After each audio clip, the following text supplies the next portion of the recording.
Hello everyone, কেমন আছো সবাই? আজকে হচ্ছে শনিবার। শনিবারের এখন বাজে প্রায় ৫:৩০টার মতো। আর দেখতেই পাচ্ছ যে আমি একটা নতুন বাসায়। আ আমরা হচ্ছে আজকে সবাই বান্ধবীরা মিলে রিদির বাসায় চলে আসছি। আজকে একটা ছোটখাটো গেট টুগেদারের আয়োজন করা হয়েছে।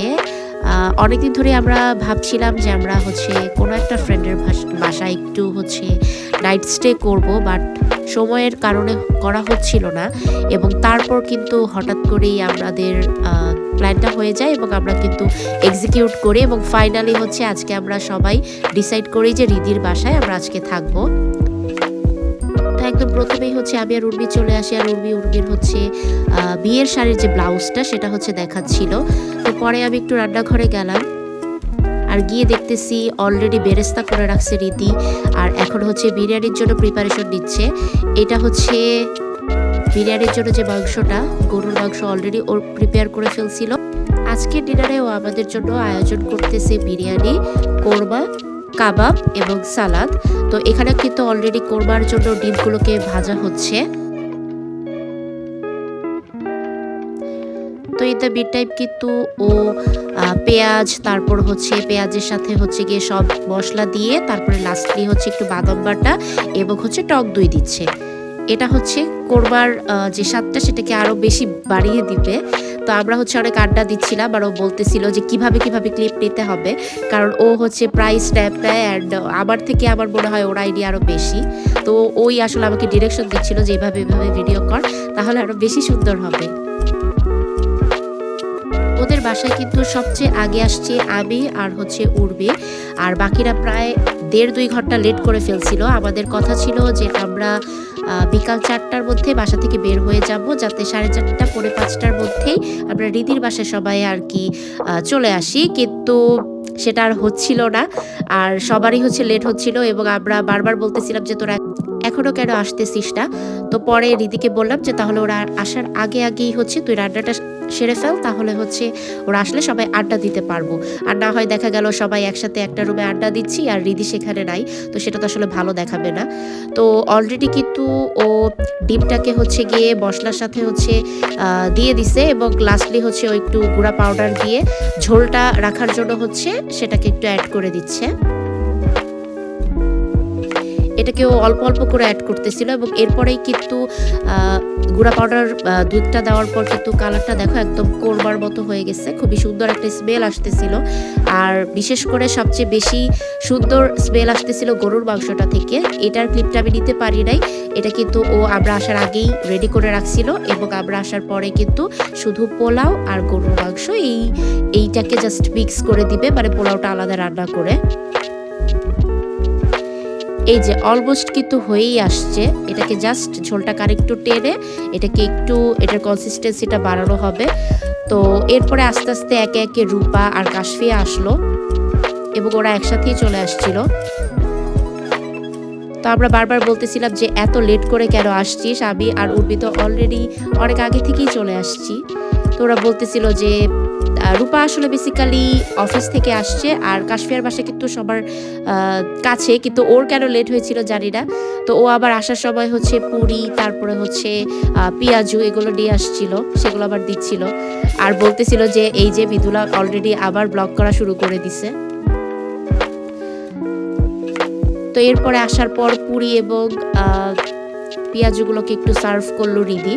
তো আমরা বলতেছিলাম যে বাকিগুলোর জন্য রেখে আমরা অলরেডি খাওয়া শুরু করে দেই, কারণ হালকা হালকা ক্ষুধাও লাগতেছিল। তো পরে আস্তে আস্তে হচ্ছে বাকিরাও চলে আসতে প্রায় ৮টা বেজে গেছিল এবং এই যে অলমোস্ট কিন্তু সবাই চলে আসছে। তো সেখানে হচ্ছে সবাই বসে আড্ডা দিচ্ছিলাম, আর কম্বলটা হচ্ছে দিয়ে মানে গরম একটা ওয়ার্ম ফিলিং হচ্ছিল, আর সেখানে এনে হচ্ছে গিয়ে খাবার দাবার দেওয়া হচ্ছিল। আচ্ছা, এই চিপসটার নাম হচ্ছে চিকেন চিপস। আমি যখন স্কুলে ছিলাম তখন মনে হয় প্রায় প্রতিদিন স্কুল থেকে আসার টাইমে হচ্ছে এই চিপসটা হচ্ছে নিয়ে বাসায় আসতাম। কিন্তু এখন না সবগুলো দোকানে আসলে এই চিপসটা খুব বেশি অ্যাভেলেবল না, বাট এটা খেলেই হচ্ছে স্কুলের কথা মনে পড়ে। তো তারপরে কিন্তু আমি চলে আসছি আবার কিচেনে। কিচেনে এসে দেখতেছি যে রিদি কিন্তু আলাদা একটা হচ্ছে পাত্রে হচ্ছে তুলে ফেলতেছে মাংসগুলাকে। ও বলতেছিল যে এই আ মানে ফ্রাই প্যান যেটা ছিল সেটার মধ্যেই ও আলাদাভাবে আর অন্য কোনো প্যানে করবে না। এই প্যানের মধ্যেই ও হচ্ছে পোলাওটা করে ফেলবে।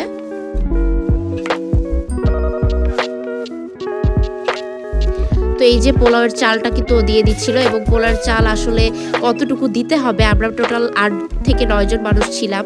তো আমাদের আসলে আইডিয়া ছিল না। তো পরে আমি আবার আম্মুকে ফোন দিয়ে একটু শিওর হয়ে নিছি যে যদি আমরা ১০ জনের জন্য রান্না করি তাহলে কতটুকু পোলাও লাগতে পারে ২ কেজি মাংসের সাথে।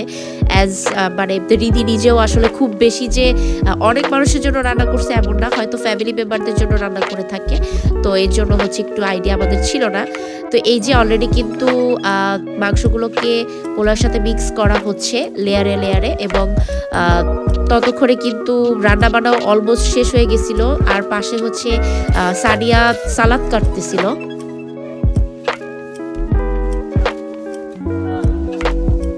এখন আস্তে আস্তে করে এই টোটাল মাংস এবং পোলাওটাকে হচ্ছে মিক্স করা হচ্ছে এবং এই মিক্সের সময় হচ্ছে রিদি বলতেছিল যে মানে আদৌ পারবো কিনা বা আশপাশ দিয়ে পড়ে যাবে কিনা, কারণ যেহেতু একদম একটু ভরা ভরাই হয়েছিল এই টোটাল ফ্রাই প্যানটার সাথে হচ্ছে আমাদের বিরিয়ানির যে অ্যামাউন্ট সেটা। তো পরে আস্তে আস্তে আলহামদুলিল্লাহ হয়ে গেছে এবং এটার মধ্যে কিন্তু পরবর্তীতে বিভিন্ন কাঁচামরিচ তারপর উপর দিয়ে ও একটু ঘি দিয়ে দিছিল এবং একটু বেরেস্তা দিয়ে একটু দমে রেখে দিছিল। এটা হচ্ছে নর্মালি যেটা কাচ্চি হয় যে এটা ৩টা লেয়ারে হচ্ছে ধাপে ধাপে করা হয়।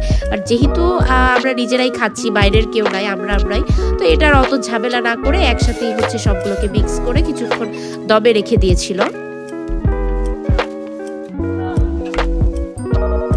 আর কালারটা ফাইনালি এত বেশি সুন্দর আসছিল এবং আমরা যখন খাচ্ছিলাম আমরা বলতেছিলাম যে মানে আলাদা একটা স্বাদ, যে ফ্রেন্ডরা সবাই একসাথে এতদিন পর আসলে নাইট স্টে করতেছি এবং সেখানে হচ্ছে মানে এত কিছু আয়োজন করছে আমাদের ফ্রেন্ড আমাদের জন্য আর এত আড্ডা দিচ্ছি। আর ইন দ্য মিন টাইম কিন্তু আমাদের একটা ফ্রেন্ডের বিয়ে, তোমাদেরকে আমি আগে বলেছিলাম। তো ওর হলুদে আমরা কি নাচের মানে আমরা ডান্স পারফরমেন্স করব, তো সেখানে গান সিলেকশন হচ্ছিল, আড্ডা দিচ্ছিলাম যখন। তারপরে হচ্ছে আমাদের কিন্তু প্র্যাকটিসও হয়েছে। আসলে অনেকদিন পর প্র্যাকটিস করার কারণে হঠাৎ করে একটু হাত পা নাড়াচাড়ার কারণে অনেকেরই আমাদের হচ্ছে একটু হাত পা ব্যথা করতেছিল। আমরা তো প্রথমে খুব মোটিভেটেড ছিলাম যে আমরা ৪-৫টা গানে আজকে নাচ তুলে ফেলবো, কিন্তু লাস্টে কিন্তু আমরা শুধুমাত্র একটা গানের জন্যই হচ্ছে নাচ তুলতে পারছি। এবং আমরা যেটা ডিসাইড করলাম, যেহেতু আমাদের খুব ফ্রিকোয়েন্টলি আসলে দেখা হয় না বা ওভাবে প্র্যাকটিস করার সময় পাবো না, সো আমরা কোরিওগ্রাফার বা কোরিওগ্রাফি হচ্ছে সিলেক্ট করে তারপরে হচ্ছে নিজেরাই হচ্ছে বাসায় নাচটা তুলে ফেলবো এবং তারপরে হচ্ছে হয়তো কোনো একটা উইকেন্ডে দেখা করে সবাই একসাথে আবার হচ্ছে প্র্যাকটিস করব। এছাড়া আসলে আমাদের উপায় নেই। তো এই যে এটা ছিল হচ্ছে নাচের ওই পার্টটা যেখানে হচ্ছে রূপা আর রিদি প্র্যাকটিস করতেছিল। আমরা অলরেডি কিছু প্র্যাকটিস করে ফেলছি এবং ওরা হচ্ছে বাকি স্টেপগুলো তুলে আমাদের আবার শিখিয়ে দিবে। তো সেখানে হচ্ছে প্র্যাকটিস করতেছিল। আমরা হচ্ছে ঝুমকা গানটাই আগে তুলতেছিলাম, যেটা হচ্ছে আলিয়া ভাটের ছিল।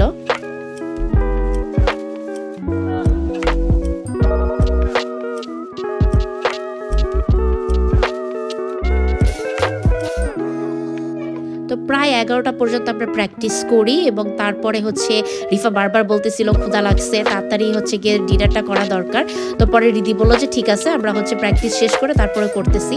তো কিচেনে এসে দেখলাম যে সার্ভ করতেছে, ও ডিশে হচ্ছে গিয়ে তুলতেছিল কোরমাগুলো এবং উপরে একটু বেরেস্তা দিচ্ছিল। আর ইন দ্য মিন টাইম কিন্তু সানিয়া সালাদ কেটে ফেলতেছিল।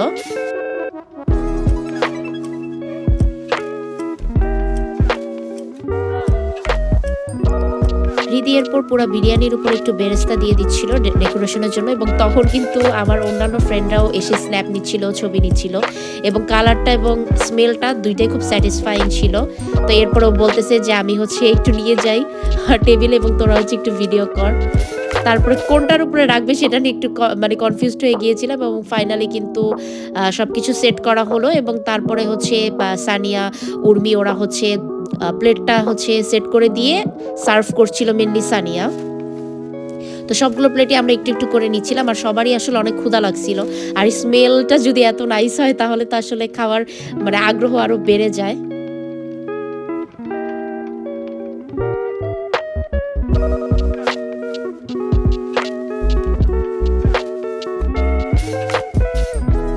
যে সবাই বিজি থাকার পরও আমরা একটু সময় বের করে সবাই দেখা করি একসাথে, এটা আমার কাছে মনে হয় অনেক বড় একটা ব্লেসিং। বিশেষ করে তুমি যখন স্কুল ফ্রেন্ডদের সাথে এত বছর ধরে তোমার ফ্রেন্ডশিপ আছে, কারণ আমরা অনেকের কাছে অনেক সময় বলতে শুনি যে রিয়েল ফ্রেন্ড নাই, সেটা স্কুল হোক কলেজ হোক। তো যেখানে মানুষ 1-2 জন ভালো ফ্রেন্ড পায় না, এখানে আসলে আমি প্রায় মানে আমরা তো 10 জনের একটা গ্রুপ, 10 জন মিলে এতদিন ধরে একসাথে আছি। এটা আসলে আমার কাছে পার্সোনালি মনে হয় যে আমি খুব ব্লেসড, আলহামদুলিল্লাহ। ডেজার্ট হিসেবে রিদি কিন্তু আমাদের জন্য নওয়াবি সেমাই করেছিল। এটার মানে সুগারের পরিমাণটা খুবই একদম পারফেক্ট ছিল অ্যান্ড খুবই মজা ছিল। তো এরপরে আবার আড্ডা দেই, এবং এটা সম্ভবত রাত 2:30টার কথা, যখন আমাদের খুব ক্ষুধা লাগে। আর আমাদের কিছু ফ্রোজেন ফুড ছিল, যেমন এই যে এখানে সমুচা আছে, এখানে স্প্রিং রোল আছে, তারপরে নাগেটস ছিল, মিটবল ছিল। তো সবগুলো আইটেম থেকে 3টা-4টা করে হচ্ছে রিদি বলতেছিল যে ঠিক আছে একটু ভেজে দেই, কারণ আসলে আড্ডা দিতে দিতে অনেক সময় ক্ষুধা লেগেই যায়। অ্যান্ড আমরা যেহেতু প্রায় ভোর 6টা 6:30 পর্যন্ত জেগেছিলাম এবং সারা রাত আমরা অনেক টাইপের আড্ডা দিছি। এটা আসলে ভালো লাগে, তো ক্ষুধা তো লাগেই। তো ওরা হচ্ছে ভাসতেছিল, তো আমি একটু ক্লিপ নিতে আসলাম। সত্যি বলতে ফ্রোজেন ফুড আমি বাসায় খুব বেশি একটা খাই না, খুবই অল্পই। কিন্তু কাজী ফার্মসের এই সবগুলো আইটেম আমার কাছে খুবই ভালো লেগেছে। বিশেষ করে হচ্ছে স্প্রিং রোলটা এবং সমুচাটা চিকেন, এটা খুবই ভালো লেগেছে। নাগেটটা আমার মোটামুটি লেগেছে। এবং তারপরে কিন্তু আমাদের জন্য অলরেডি ফ্রোজেন করে রাখছিল কাবাব। তো এগুলো কিন্তু হোমমেড, এবং এগুলো আমরা একটু খাই। এখানে আসলে মানে মশলার পরিমাণটা এত পারফেক্ট ছিল, মনেই হচ্ছিল না যে এটা আসলে বাসায় তৈরি করা। খুবই মজা হয়েছিল। এটা আসলে আমাদের বিরিয়ানির সাথে খাওয়ার কথা ছিল, কিন্তু তাড়াহুড়ার জন্য আর আমাদের এত ক্ষুধা লেগে গেছিলো যে আমরা আরও কাবাবের জন্য তখন ওয়েট করি নাই। পরের দিন প্রায় 12:30টার দিকে আমরা ঘুম থেকে উঠি, এবং উঠে হচ্ছে যেহেতু ব্রেকফাস্টের আর সময় নেই, লাঞ্চের সময় হয়ে গিয়েছে, তো এর জন্য সরাসরি চলে যাই রান্নাঘরে এবং গিয়ে দেখি যে একদম সিম্পল লাঞ্চ করব। আমরা জাস্ট ডিম ভাজি করব এবং তার সাথে হচ্ছে ভাত। এখানে কিন্তু রিদি অলরেডি ডিমগুলো মানে পেঁয়াজ মরিচের সাথে হচ্ছে মিক্স করতেছিল, এবং তারপরে হচ্ছে আমরা সেইটা দিয়েই কিন্তু লাঞ্চটা করে ফেলি। তারপরে আবার কিছু ফ্রেন্ড যেমন রূপা, তারপর উর্মি, সানিয়া এবং রিদি, ওরা কিন্তু নিউ মার্কেটে গিয়েছিল কিছু শপিংয়ের জন্য।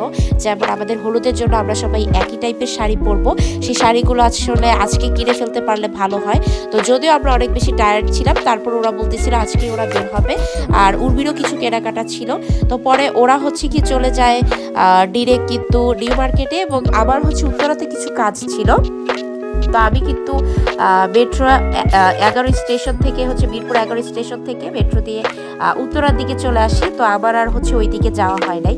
তো এই যে এতদিন পর একটা নাইট স্টে হলো, আমার মনে আছে আমাদের লাস্ট নাইট স্টে হয়েছিল খুব সম্ভবত 2023 সালের ডিসেম্বর মাসে রূপার বাসায়। তখন রূপার বিয়ে হয় নাই, তো রূপার বাসায় আমরা নাইট স্টে করেছিলাম এবং ভেবেছিলাম হয়তো আর হবে না, বাট আলহামদুলিল্লাহ উর্মির বিয়ের আগে কিন্তু আমরা লাস্ট আরেকটা নাইট স্টে পেলাম, এবং এটা খুবই সুন্দর একটা দিন দিয়েছে এবং আমরা খুব এনজয় করেছি। এবং এই যে লাস্টে কিন্তু আমরা সবাই বের হয়ে যাচ্ছি, ওরা চলে যাবে নিউ মার্কেটে আর আমি চলে যাব উত্তরাতে। তো আজকের ব্লগটা এই পর্যন্তই ছিল, দেখা হবে অন্য কোনো ব্লগে। সে পর্যন্ত সবাই সুস্থ থাকো, ভালো থাকো, আল্লাহ হাফেজ।